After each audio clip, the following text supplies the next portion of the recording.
ഒത്തിരി വർഷമായിട്ട് ഫംഗൽ ഇൻഫെക്ഷനാണ്. ദേഹമാസകലം, ചൊറിച്ചിൽ, എന്തെങ്കിലും മരുന്നൊക്കെ കഴിക്കുമ്പോൾ തൽക്കാലത്തേക്കൊന്ന് കുറയും, അത് കഴിഞ്ഞ് വീണ്ടും അതുപോലെ വരും. ഒത്തിരി ടൈപ്സ് ഓഫ് ക്രീംസും നല്ല ഓയിൻമെൻറ്റ്സും ഒക്കെ അപ്ലൈ ചെയ്ത് നോക്കി, പക്ഷേ അപ്പോഴത്തേക്കൊന്ന് കുറയല്ലാതെ പിന്നെ ഇതിൻ്റെ ബുദ്ധിമുട്ട്, അതുപോലെ തന്നെ സ്കിന്നിൽ അതിൻ്റെ പാടുകൾ, അത് പല രീതിയിൽ അതിൻ്റെ കറുപ്പ് നിറമായിട്ടോ അല്ലെങ്കിൽ പിഗ്മെൻറ്റഡ് ആയിട്ടൊക്കെ ഇങ്ങനെ കാണുന്നുണ്ട്. അപ്പോൾ ഇത് ഇങ്ങനെ ഒരു ബുദ്ധിമുട്ടിലാണ് നിങ്ങളെങ്കിൽ നിങ്ങൾക്ക് വേണ്ടിയാണ്. ഇതിന് ശാശ്വതമായിട്ട് എങ്ങനെയാണ് ഇതിനെ കംപ്ലീറ്റ് ആയിട്ടൊന്ന് ഇറാഡിക്കേറ്റ് ചെയ്യുക എന്നുള്ളൊരു സൊല്യൂഷനെ കുറിച്ചാണ് ഞാൻ ഈ വീഡിയോയിൽ സംസാരിക്കുന്നത്.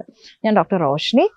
നമ്മൾ ഫംഗൽ ഇൻഫെക്ഷൻസിനെ കുറിച്ച് സംസാരിക്കുമ്പോൾ ഫംഗൽ എന്ന് പറയുന്ന ഒരു പൂപ്പൽ പോലെയുള്ള അണുബാധയാണ്. നമ്മുടെ ത്വക്കിൽ പലയിടങ്ങളിലും ഇത് ബാധിക്കാറുണ്ട്. പൊതുവിൽ നമ്മുടെ ഹൈജീൻ അല്ലെങ്കിൽ നമ്മുടെ വൃത്തിക്കുറവിൽ മൂലം തന്നെയാണ് ഈ ഫംഗൽ ഇൻഫെക്ഷൻ നമ്മുടെ ശരീരത്തിൽ വരിക. ഇത് ഒക്കെ എത്രയൊക്കെ വൃത്തിയായിട്ട് നോക്കിയാലും ചില ആളുകളിൽ നമുക്ക് ഈ ഫംഗൽ ഇൻഫെക്ഷൻ വരാറുണ്ട്. പ്രത്യേകിച്ച് കൂടുതൽ സ്കിൻ വളരെ മോയിസ്റ്റ് ആൻഡ് സ്വെറ്റ് ഒക്കെ കൂടുതലുള്ള ഉൽപ്പാദിപ്പിക്കപ്പെടുന്ന, അതായത് ആയുർവേദത്തിൽ പറയുമ്പോൾ ക്ലേദ സ്വഭാവം ശരീരത്തിൽ ഒത്തിരി കൂടുമ്പോൾ ഇത്തരത്തിൽ ഫംഗൽ ഇൻഫെക്ഷൻ വരാറുണ്ട്. അതുപോലെ നമ്മുടെ ആഹാരം വളരെ ഇമ്പോർട്ടൻ്റ് ആണ്. നമ്മളുടെ സ്കിന്നിൽ എന്തൊരു ഇഷ്യൂസിനും, അത് ഈവൻ എന്തൊരു അണുബാധയായാൽ പോലും അതിന് വയറുമായിട്ട് വളരെയധികം കണക്ഷൻ ഉണ്ട്. അതായത് നമ്മൾ കഴിക്കുന്ന ഭക്ഷണം, ദഹിക്കാത്ത ഭക്ഷണം കഴിക്കുമ്പോൾ അതൊരു ഇൻഡൈജസ്റ്റഡ് ടോക്സിനായിട്ട് മാറുകയും അത് നമ്മുടെ ബ്ലഡിൽ ഒരു വിഷിയേറ്റഡ് ഒരു ദോഷമായിട്ട് ഇങ്ങനെ നിലനിൽക്കുകയും ഇത്തരത്തിലുള്ള ഒരു അൺഹെൽത്തി സ്കിന്നിന് ഒരു ഇമ്മ്യൂണിറ്റി കുറയാനും, സ്കിന്നിന് ഇമ്മ്യൂണിറ്റി കുറയാനും ഇത്തരത്തിൽ പെട്ടെന്നുള്ള ഫംഗലായിട്ട് ഇങ്ങനെയുള്ള ഇൻഫെക്ഷൻസ് വരാനുള്ള ചാൻസസ് കൂടുതലാണ്. അപ്പം നമ്മളുടെ വയറ്, ദഹനം ഒക്കെ ഇതിന് ഒരു അസോസിയേറ്റഡ് ആണ്. അതുപോലെ നമ്മുടെ ബ്ലഡിൽ എന്തെങ്കിലും ഇത്തരത്തിലുള്ള വിഷിയേറ്റഡ് ആയിട്ടുള്ള ടോക്സിൻ നമ്മുടെ ബ്ലഡിൽ ഉണ്ടാവുന്ന കണ്ടീഷനുണ്ട്. നമ്മൾ പറയുമ്പോൾ രക്തദുഷ്ടി എന്നൊക്കെ ആയുർവേദത്തിൽ പറയുന്ന ഇത്തരം കാര്യങ്ങളിലും, അതുപോലെ നമ്മൾ കഴിക്കുന്ന ഭക്ഷണം, പ്രത്യേകിച്ച് ദഹിക്കാൻ പ്രയാസമുള്ളതും അധികം മധുരമുള്ളതും അതുപോലെ ക്രീമി ആയിട്ടുള്ളൊക്കെ ഫുഡ് നമ്മൾ ധാരാളം കഴിക്കുകയൊക്കെ ചെയ്യുന്നവരിലും ഈ ഫംഗൽ ഇൻഫെക്ഷൻ കൂടുതലായിട്ട് കാണാറുണ്ട്. ഇനി എന്താണ് നമ്മൾ പലപ്പോഴും ഫംഗൽ ഇൻഫെക്ഷന് സിംറ്റമാറ്റിക് ആയിട്ട് ആൻറ്റി ഫംഗൽ ആയിട്ടുള്ള ഓയിൻമെൻറ്റ്സും മരുന്നുകളും ഒക്കെ കഴിച്ചിട്ടുണ്ടാവും. പക്ഷെ നമ്മൾ ആദ്യം മനസ്സിലാക്കണം, ഞാൻ നേരത്തെ പറഞ്ഞതുപോലെ തന്നെ നമ്മുടെ വയറ് ശുദ്ധിയാക്കുക എന്നുള്ളത് വളരെ ഇമ്പോർട്ടൻ്റ് ആയ കാര്യമാണ്. അപ്പോൾ നിങ്ങൾക്ക് എന്ത് തരം മരുന്നാണ് അതിന് വേണ്ടതെന്നുള്ളതിന് നിങ്ങൾ പ്രോപ്പറായിട്ട് നിങ്ങൾക്ക് കൺസൾട്ടേഷൻ എടുക്കാം, അല്ലെങ്കിൽ ഒരു പ്രോപ്പറായ ഒരു ആയുർവേദ ഡോക്ടറെ കണ്ട് തന്നെ നിങ്ങളുടെ ശരീരപ്രകൃതിക്കും നിങ്ങളുടെ മറ്റ് കോമോർബിഡിറ്റീസ് എന്തെങ്കിലും ഉണ്ടെങ്കിൽ അതിനനുസൃതമായിട്ടും ഏത് തരം ശോധനകൾ, നിങ്ങളൊരു ഡീടോക്സിഫിക്കേഷൻ ട്രീറ്റ്മെൻ്റ് ആയിട്ട് എന്ത് ചെയ്യാം എന്ന് ആലോചിക്കാം. കഴിക്കാൻ പാടില്ലാത്ത ഭക്ഷണങ്ങളെക്കുറിച്ച് ഞാൻ പറഞ്ഞു തന്നാൽ, കഴിക്കാവുന്നതെന്ന് പറയുന്നത് നമ്മൾ കൂടുതലും ഹെൽത്തിയർ ആയിട്ടുള്ള പച്ചക്കറികൾ ധാരാളം കഴിക്കാനായിട്ട് ശ്രമിക്കുക. അതുപോലെ തന്നെ ഗ്രീൻ ലീഫി വെജിറ്റബിൾസ്, പച്ചില കറികൾ ധാരാളം കഴിക്കുക. അതുപോലെ ധാരാളം വെള്ളം കുടിക്കുക, സ്കിന്നിൻ്റെ ഹൈഡ്രേഷൻ മെയിൻറ്റെയിൻ ചെയ്യുക. ഇതൊക്കെയാണ് നമുക്ക് ചെയ്യാൻ പറ്റുന്ന കാര്യങ്ങൾ.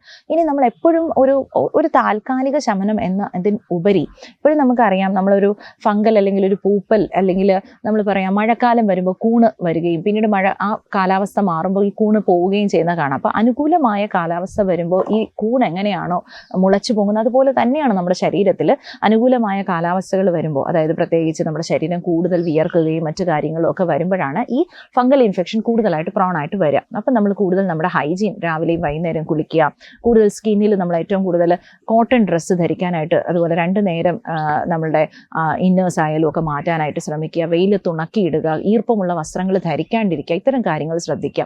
അതുപോലെ തന്നെ എരിവും പുളിയും അടങ്ങിയതും ധാരാളം മധുരം അടങ്ങിയിട്ടുള്ള ഭക്ഷണങ്ങൾ ഒഴിവാക്കുക. കൂടുതൽ തിക്തരസം അടങ്ങിയ പടൗലാദിഗണം എന്ന് പറഞ്ഞ പടവലം പോലെയുള്ള വള്ളിപ്പച്ചക്കറികൾ ആഹാരത്തിൽ കൂടുതലായിട്ട് ഉൾപ്പെടുത്തുക. നമ്മുടെ ശരീരത്തിൽ കൂടുതലും ഒരു തിക്തരസപ്രധാനമായ ആഹാരങ്ങൾ നമ്മുടെ ശരീരത്തിലെ രക്തദുഷ്ടിയെ കുറയ്ക്കാനും, അതുപോലെ തന്നെ നമുക്ക് ഇത്തരത്തിലുള്ള ഫംഗൽ ഇൻഫെക്ഷന് ഉള്ള ഒരു അതിനോടുള്ള ഒരു ചാൻസസ് കുറയ്ക്കുവാനും സഹായിക്കാറുണ്ട്. അതുപോലെ തന്നെ നമുക്ക് എക്സ്റ്റേണലി ഉപയോഗിക്കാൻ പറ്റുന്നതാണ്. നമുക്ക് വീട്ടിൽ അവൈലബിൾ ആയിട്ടുള്ള പച്ചമഞ്ഞൾ അവൈലബിൾ ആണെങ്കിൽ പച്ചമഞ്ഞൾ അത് അരച്ച്, സാധാരണ വെള്ളത്തിൽ തന്നെ അരച്ച് നമുക്ക് ഈ അഫക്റ്റഡ് ആയിട്ടുള്ള ഏരിയയിൽ നമുക്ക് അപ്ലൈ ചെയ്ത് ഒരു 20 മിനിറ്റ്സ് കഴിഞ്ഞ് ചൂടുവെള്ളത്തിൽ കഴുകി മാറ്റാവുന്നതാണ്. ഈ പച്ചമഞ്ഞൾ എന്ന് പറയുന്നത് നല്ലൊരു ആൻറ്റി ബാക്ടീരിയൽ ആക്ഷൻ ഉള്ള ഒരു ദ്രവ്യമാണ്. അപ്പോൾ പച്ചമഞ്ഞൾ അരിഞ്ഞ് തേക്കാം.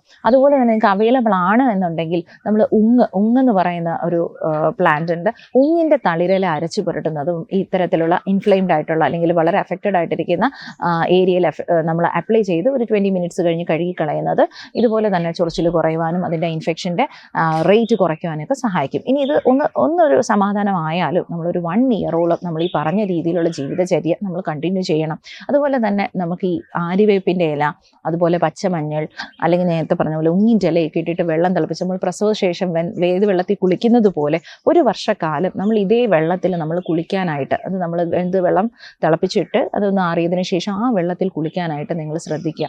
അതുപോലെ ആഴ്ചയിൽ ഒരിക്കലെങ്കിലും നമ്മൾ മഞ്ഞൾ അല്ലെങ്കിൽ കസ്തൂരി മഞ്ഞളൊക്കെ ഇട്ട് നമ്മുടെ ദേഹത്ത് തേച്ച് അതിനുശേഷം കുളിക്കുന്നത്, അതിനൊക്കെ നിങ്ങൾക്ക് ടൈം അവൈലബിൾ ഉണ്ടെങ്കിൽ അങ്ങനെ ചെയ്യുന്നത് ഇത്തരത്തിലുള്ള ഒരു സ്കിന്നിൽ ഒരു ഇമ്മ്യൂണിറ്റി കൂട്ടാനും അതുപോലെ തന്നെ ആൻറ്റി ബാക്ടീരിയൽ ആക്ഷൻ ഉള്ളതുകൊണ്ട് തന്നെ മറ്റ് അണുബാധ ഉണ്ടാവാതിരിക്കാനും ഒക്കെ സഹായിക്കുന്നതാണ്.